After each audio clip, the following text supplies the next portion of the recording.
तो वो वहां नहीं था। कहाँ चला गया ये? कहाँ चला गया? कहीं ये घर तो नहीं गया?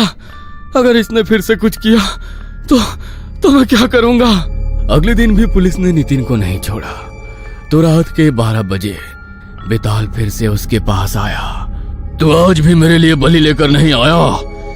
आज भी मुझे खुद ही बलि लेनी पड़ेगी। लेकिन कोई बात नहीं, कल अगर मुझे बलि नहीं मिली तो तू है ना। नहीं नहीं, देखो। तू फिर से शुरू हो गया? बेड़ा है क्या? पता नहीं किससे बात करता रहता है। इतनी देर में नितिन ने फिर से बेताल की तरफ मुड़कर देखा तो आज भी वो वहां नहीं था। पुलिस को नितिन के खिलाफ कुछ ठोस सबूत नहीं मिला तो अगले दिन उन्होंने उसे छोड़ दिया। अगली शाम वो अपने घर पहुंचा तो जोर जोर से चिल्लाकर सबको आवाज देने लगा।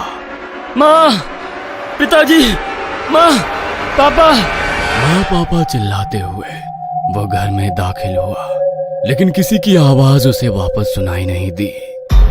उनके कमरे में गया तो कमरे में हड्डियों का ढेर था और कमरे में मक्खियां भिनभिना रही थी। नितिन का पूरा परिवार खत्म हो चुका था। वो हार कर वहीं बैठ गया। उसके हाथों में अपने माता पिता की बची हुई हड्डियां थी। उसकी आंखों से लगातार आंसू गिर रहे थे।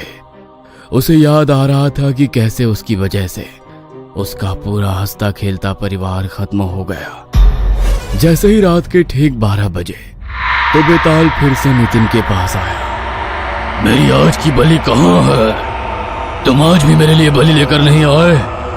मैंने तुमसे कहा था मुझे ज्यादा इंतजार पसंद नहीं। अब मैं किसकी बलि लूं? अब तो तुम्हारा पूरा परिवार भी खत्म हो गया। अब तो सिर्फ तुम ही बचे हो। मुझे मार डालो तुम, मेरी बलि ले लो तुम और मुक्त कर दो मुझे इस बोझ से। अपने पूरे परिवार को खत्म कर दिया मैंने। मुझे जीने का कोई हक नहीं, कोई हक नहीं। बेताल नितिन पर टूट पड़ा और कुछ देर बाद नितिन की आखिरी चीखों के साथ सब कुछ शांत हो गया और उसके पूरे घर में कुछ बचा तो बचा सिर्फ उसके पूरे परिवार की हड्डियों का ढेर।